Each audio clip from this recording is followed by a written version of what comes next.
নমস্কার বন্ধুরা, অপর্ণাস কর্নারের আরও একটি নতুন পর্বে আপনাদের সবাইকে স্বাগত জানাই।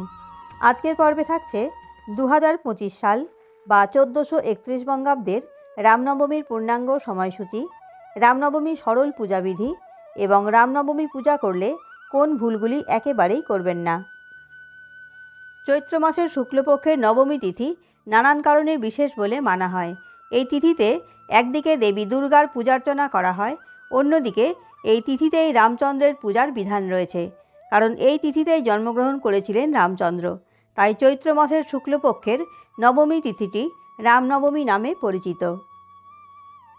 এই বছর অর্থাৎ 2025 সাল বা 1431 বঙ্গাব্দে রামনবমী পালিত হবে 6ই এপ্রিল 2025, 23শে চৈত্র 1431 রবিবার। নবমী তিথি শুরু হবে 5ই এপ্রিল 2025, 22শে চৈত্র 1431 শনিবার রাত্রি 7টা 26 থেকে এবং নবমী তিথি সমাপ্ত হবে 6ই এপ্রিল 2025, 23শে চৈত্র 1431 রবিবার রাত্রি 7টা 22।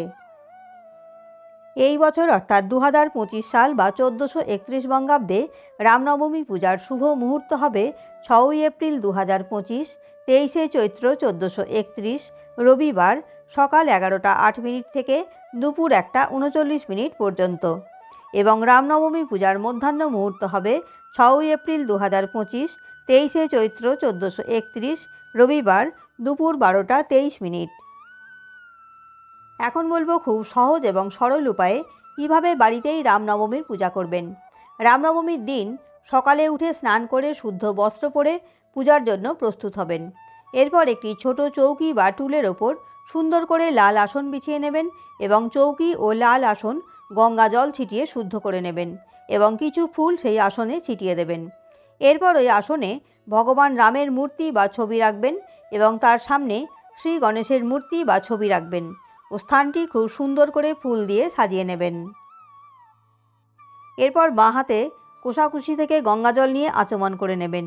আচমন কিভাবে করবেন? আপনার বাঁ হাতে গঙ্গাজল নিয়ে ডান হাতে করে 3বার নিজের মাথায় এবং 3বার নিজের মুখে নমো বিষ্ণু নমো বিষ্ণু নমো বিষ্ণু বলতে বলতে গঙ্গাজল ছিটিয়ে দেবেন। এবার ভগবান রামের মূর্তি বা ছবিটি কোনো পরিষ্কার কাপড় ও জল দিয়ে মুছে নেবেন। আপনি যদি শ্রী রামের ছবিতে পূজা না করে মূর্তি পূজা করে থাকেন, তাহলে মূর্তিকে পঞ্চামৃত দিয়ে স্নান করিয়ে পুনরায় গঙ্গাজল দিয়ে স্নান করাবেন এবং পরিষ্কার কাপড় দিয়ে মুছে নেবেন। এরপরে চন্দন বেটে গণেশজিকে এবং প্রভু শ্রীরামকে চন্দনের তিলক পরিয়ে দেবেন। যখন শ্রীরামকে চন্দন পরাবেন তখন জয় শ্রীরাম মন্ত্র জপ করবেন। এবার ঘিয়ের প্রদীপ ও ধূপ জ্বালাবেন এবং সেগুলি ঠাকুরকে দেখাবেন। এরপরে গণেশের মূর্তি বা ছবিতে এবং শ্রীরামের ছবি বা মূর্তিতে চন্দন সহযোগে মালা পরিয়ে দেবেন। মালা পরানোর আগে মালাগুলোতে একটু বেটে রাখা চন্দন ছিটিয়ে তারপর মালা পরাবেন।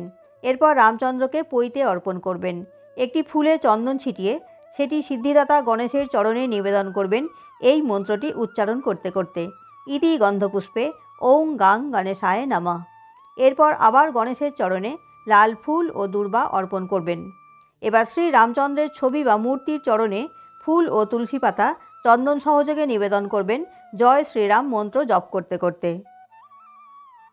এরপর ছবির প্রতিটি ভগবানের উদ্দেশ্যে চন্দন সহযোগে ফুল অর্পণ করবেন এবং সম্ভব হলে হনুমানজিকেও লাল ফুল অর্পণ করবেন। এই কথাটি মাথায় রাখবেন যে শ্রীরাম হলেন বিষ্ণুর অবতার, তাই তুলসী পাতা ছাড়া তাঁর পূজা অসম্পূর্ণ, কিন্তু ভুল করেও গণেশকে তুলসী পাতা দেবেন না। এবার আপনার সাধ্যমতো ভোগ অর্পণ করুন। ভোগে মরশুমি ফল এবং মিষ্টি রাখবেন। ভোগ অর্পণ করার আগে ভোগে তুলসী পাতা, ফুল এবং গঙ্গা জল ছিটিয়ে নেবেন। গণেশজিকে কিছুটা ফুল ছিটিয়ে লাড্ডু অর্পণ করবেন।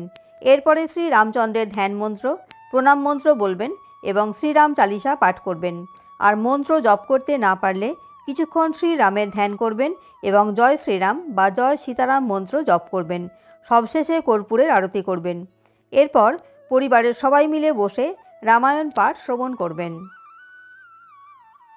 এখন বলবো রামনবমীর পূজা করলে কোন ভুলগুলি একেবারেই করবেন না। ভগবান শ্রীরামচন্দ্রের পূজা করার সময় পরিষ্কার বস্ত্র পরে সর্বদা শুদ্ধ ও শান্ত মনে পূজা করুন। পূজার সময় বাসি প্রসাদ বা শুকনো ফুল একেবারেই দেবেন না। পূজার সময় প্রদীপ নিভে গেলে সেই প্রদীপ আর না জ্বালিয়ে নতুন প্রদীপ জ্বালাবেন। রামনবমীর দিন তামসিক জিনিস যেমন পেঁয়াজ, রসুন, মাছ, মাংস, ডিম অথবা কোনো নেশা জাতীয় দ্রব্য গ্রহণ করবেন না। রামনবমীর দিন রাগ, কাম, অশ্লীলতা, লড়াই, ঝগড়া ইত্যাদি থেকে দূরে থাকবেন। আজ এই পর্যন্তই। পরবর্তী পর্বে দেখা হচ্ছে অন্য কোনো বিষয়ের সাথে। আশা করি ভিডিওটি ভালো লেগেছে। ভিডিওটি ভালো লাগলে লাইক, কমেন্ট ও শেয়ার করবেন এবং চ্যানেলটি সাবস্ক্রাইব করে আমার পাশে থাকবেন। আর যারা এতদিন আমার চ্যানেলটি সাবস্ক্রাইব করে আমার পাশে আছেন তাদের অসংখ্য ধন্যবাদ। দেখা হচ্ছে পরবর্তী পর্বে। সবাই ভালো থাকবেন ও সুস্থ থাকবেন।